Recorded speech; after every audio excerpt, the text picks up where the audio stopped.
제9강 유럽의 르네상스와 도자 예술에 대해서 감상하는 시간으로 하겠습니다.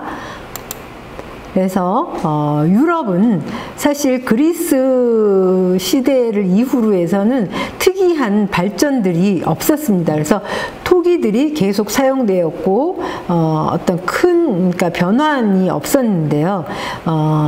11세기 말에서 13세기 말에 어떤 예루살렘을 그러니까 탈환하기 위한 그런 십자군 전쟁을 일으키면서 유럽이 조금 부를 차지하게 됩니다. 사실 십자군 전쟁이 그러니까 약탈 전쟁이라고 하면 좀 위험한 말인지 모르겠는데 보면은 명분은 어떤 그 종교 전쟁이었지만 그러니까 지역에 가서 중요한 금은 보화를 뺏어오는 전쟁이었다라고 할 수 있겠습니다.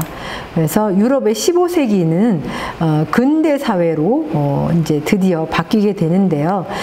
십자군 이후에 동방 무역을 독점한 이탈리아 여러 도시의 번영을 배경으로 인간으로서의 자각을 가진 시민들이 배출되었고 인문주의가 있어서 르네상스라는 것이 생깁니다. 르네상스라고 하는 이탈리아어로는 리나시멘테인데요. 부활하다라는 뜻이거든요. 그러니까 그리스 로마 시대의 번영, 번창, 그리고 그 당시의 문화적인 기법까지도 다시 부활하는 그런 뜻을 담고 있는 거라고 할 수 있겠습니다. 그래서 그 십자군 전쟁에 의해서 그러니까 피폐도 되었지만 거기에서 축적된 부를 통해서 그 다음에 그 지역적인 어떤 영토의 확장을 통해서 부를 축적한 국가들을 중심으로 해서 새로운 발전이 이루어지게 됩니다. 그래서 그 전까지 그러니까 스페인 같은 경우에는 700년 동안 이슬람, 지금 예전에 메소포타미아 문명이고 페르시아 제국이죠.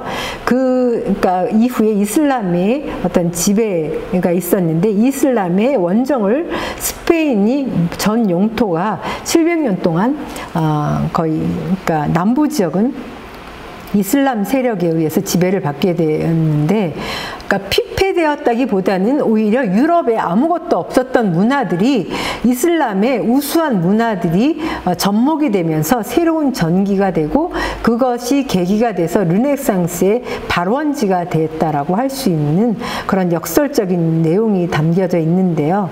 스페인의 이사벨 여왕이 마침내 어떤 그러니까 이슬람의 그러니까 스페인 세력들을 전부 다 몰아내고 스페인 제국을 그러니까 통일하게 됩니다. 그리고 그 당시에 그러니까 문명 세계에서 그 르네상스에서 중요한 기폭제의 역할을 했던 두 여왕이 있는데 이사벨 여왕의 어떤 스페인 본토 탈환과 그 다음에 엘사베 여왕 같은 경우에는 동인도 회사를 통해서 해상력을 장악하는 그래서 발전한 모습들을 볼 수가 있고 그것을 토대로 해서 르네상스는 비약적으로 발전을 합니다. 그래서 비잔틴의 어떤 그런 그러니까 예전에 그 로마 제국의 어떤 비잔틴의 모습들을 다시 이어받는 그런 모습이라고 할 수 있겠는데요. 이 문화와 함께 이슬람의 어떤 건축 예술입니다. 그래서 그들의 어떤 그러니까 이런 도자기에 대한 조형 감각 내지는 벽장식에 대한 화려한 조형 감각은 스페인 본토에 그대로 전래가 되고 확장이 됩니다. 그래서 유럽 전체에 그런 새로운 기술들이 접목이 되는데요. 14세기까지는 그다지 유럽에 그러니까 뛰어난 그러니까 그리스 독일 이후로 그러니까 주목을 받을 만한 국가를 대표할 만한 그런 도예품이 없었는데 이슬람의 이러한 그러니까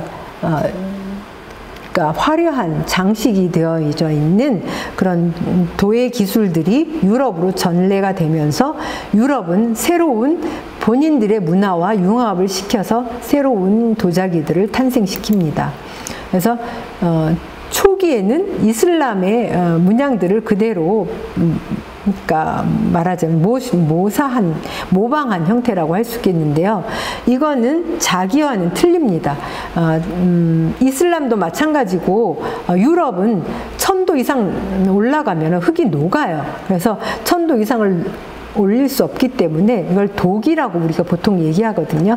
자기하고는 구별되는, 그래서 약간 투박하고, 그러니까 태토가 일단은 투박하기 때문에 흙도 두껍고요. 강도를 주기 위해서 좀 더 두껍게 할 수밖에 없는 그런 형태라고 할 수 있겠고, 형태는 그러니까 그들만의 형태에서 다시 문양 자체는 이슬람의 영향을 받은, 그러니까 그리스 도기에서도 보면은 그러니까 인간 중심이거든요. 그래서 인물들이 전부 다 등장하고 인물의 역사, 인간의 역사를 기록한 영상물이라고 했는데 동물들이 등장을 합니다. 그래서 이런 동식물들을 장식을 하는 것들로 모방품의 어떤 첫 단추가 시작되었다라고 할 수 있겠고요.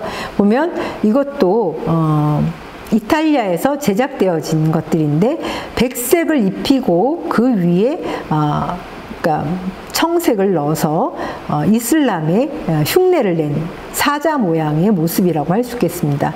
이탈리아에는 사자가 없는데 이런 사자 모습의 문양을 넣어서 식물 문양으로 빼곡히 그들이 인간 중심으로 해서 영상 기록물처럼, 그러니까 이집트나 아니면 그리스나 또 동일하게 전부 다 인물 중심에서 이렇게 동물 중심으로 흉내를 내는 그런 흔적을 볼 수가 있습니다. 이거는 이런 기술들은 전부 다 이슬람의 점령 시기에 배웠던, 학습했던 그런 도예 기술이라고 할 수 있겠습니다. 그래서 지금도 이탈리아 지역에서는 전통 문양으로 그러니까 자리매김을 합니다. 그래서 이슬람의 어떤 그런 전통 문양들이 유럽에서도 그 지역의 전통 문양으로 해서 지금까지도 전통 도자 마이올리카라는 명칭을 갖고 있는데 오늘날까지도 이런 문양을 써서, 그러니까 유럽에서는 그동안 존재하지 않았던 이슬람의 지배 이후에 생겨난 이런 전래된 문양을 갖고 동양적인 문양으로 전통 문양화 되어 있는 것을 볼 수 있습니다. 그래서 500년 전에 제작되어진 그런 이탈리아의 도기들이라고 할 수 있겠습니다. 온도는 1000도를 넘어가지 않고요. 도기질이라서 굉장히 두껍고 자기하고는 틀립니다. 그러니까 무늬만 일단은 도자기의 형태를 띈 거라고 할 수 있겠습니다.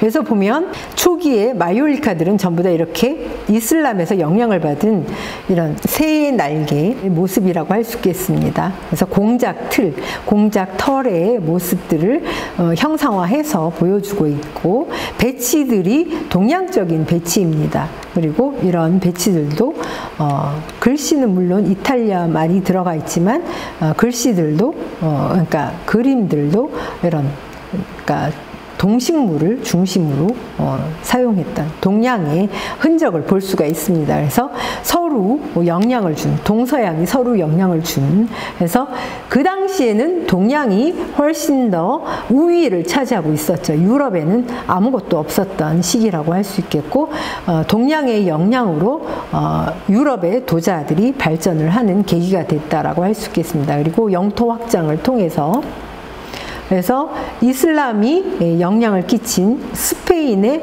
궁궐의 모습이라고 할 수 있겠습니다. 그래서 그들에게는 있지 않았던 그런 채색 타일들을 이용해서 왕궁을 건설하는 그런 시기라고 할 수 있겠습니다. 그래서 오랜 전통으로 이어져 오고 오늘날까지도 계속 발전시키고 있는 모습이고요. 그래서 마이올리카라는 공식 명칭을 갖고 발전을 합니다. 그래서 문양들은 스페인화하지만 그래도 이런, 그러니까 자연 식물들의 모습들은 동양의 영향을 받은 것들을 그들만의 언어로 다시 조형화하는 거라고, 과정이라고 할 수 있겠습니다. 그래서 다리에도 이런 모습들을 볼 수가 있고요. 다리에도 빼곡히 이렇게 장식한. 또 이런 벽화, 이제 드디어 이제 이런 특징들이 나옵니다. 사람들이 등장하죠. 그러니까 서양에서는 사람이 가장 중요한 주제였어요. 그래서 도자기에는 사람들이 항상 등장을 하고 중요한 역사를 기록하는 그런 영상 자료들이라고 했잖아요. 그래서 벽면 장식에 드디어 이런 모습들이 등장을 합니다. 그 다음에 이슬람의 영향을 받아서 건축물에 사용된, 이거는 그러니까 그 오스트리아 비인에 있는 성 슈테판 성당의 천정인, 그러니까 그 지붕이라고 할 수 있겠는데, 그러니까 이슬람의 기하학적인 패턴과 색상을 그대로 사용한 흔적이라고 할 수 있겠습니다. 그래서 유럽에 가면은 이런, 그러니까 지붕을 한 곳들이 좀 눈에 띄기도 합니다. 스페인은 가장 많고요. 그래서 르네상스를 기본이 되고 있는 뭐 여러 가지 역할 중에서 뭐 화가들도 그 당시 유명한 화가들이 많이 등장하죠. 그러니까 라파엘로의 그림인데요. 그러니까 스푸만테라고 해갖고 이렇게 퍼지는 듯한 느낌? 그런 것들이 개발돼서 최고의 예술의 경지에 이르는 시기라고 할 수 있겠습니다. 그래서 드디어 유럽이 그들만의 그러니까 색을 내는 그들만의 어떤 독자적인 기법들을 개발해서 세계화시키는 그런 시기라고 할 수 있겠습니다. 그래서 이렇게 아름다운 라파엘로의 그림들을 볼 수가 있고요. 이게 이제 뭐 레오나르도 다빈치도 마찬가지였고, 그래서 그 유명한 모나리자가 있었죠. 그래서 모나리자도 이런 기법, 스푸만테 이렇게 뿌옇게 번지는 듯한 느낌으로 해서 신비로움을 더해주는, 그래서 인간들이 등장을 하죠. 그들은 참을 수 없이 드디어 인간들이 등장을 하게 됩니다. 그 다음에 르네상스의 본거지인 피렌체의 가장 촉망받던 보티첼리, 이분도 이제 이렇게 신비로운 스푸만테의 어떤 그런 기법들, 그래서 르네상스를 주도했던 화가, 대표적인 화가들 중에 작품들을 좀 보았고요. 도자기들은 이런 식으로 드디어 사람들이 등장을 합니다. 그래서 그리스에서 보아왔던 뒤 배경을 조명을 끄고 앞에 있는 사람들을 조명을 확장해서 강조시켰던 어떤 그러니까 역사적인 사실에 대해 근거해서 제작된 스토리를 보여주고 있는 역사적인 기록물, 그것을 이런 식으로도 장식을 하고 정말 화려하게 변신을 합니다. 그래서 색상들도 이런 식으로 아마도 이슬람의 영향을 받아서 색상이 좀 더 과감해지고, 하지만 온도는 1000도에서 자기화되지 않습니다. 그 당시만 해도 이렇게 표면은 물론 굉장히 뛰어난 색채 감각을 통해서 아름답게 표현했지만 아직도 자기화하지 못해서 투박하고 좀 둔탁한 그런 경향이라고 할 수 있겠고요. 오른쪽 같은 경우에는 이제는 뒤가 조명을 주고 앞에는 조금 이렇게 어두워지는 그런 그리스 도기의 형태를 본받을 수 있는 그런, 그러니까 연상시켜 줄 수 있는 그런 형태들로 해서 백색 바탕에 이런 식으로 한 아주 형태들도 아름답고, 그렇지만 그리스 도기의 어떤 그런 영상을 볼 수 있는 그런 기법이라고 할 수 있겠습니다. 그래서 르네상스라고 하는 거는 로마 그리스 시대의 그런 영화를 다시 재현하던 시기였기 때문에 좀 그러니까 색채의 화려함과 문양의 화려함을 빼고는 거의 그 당시의 것을 재현한 거라고 할 수 있겠습니다. 감사합니다.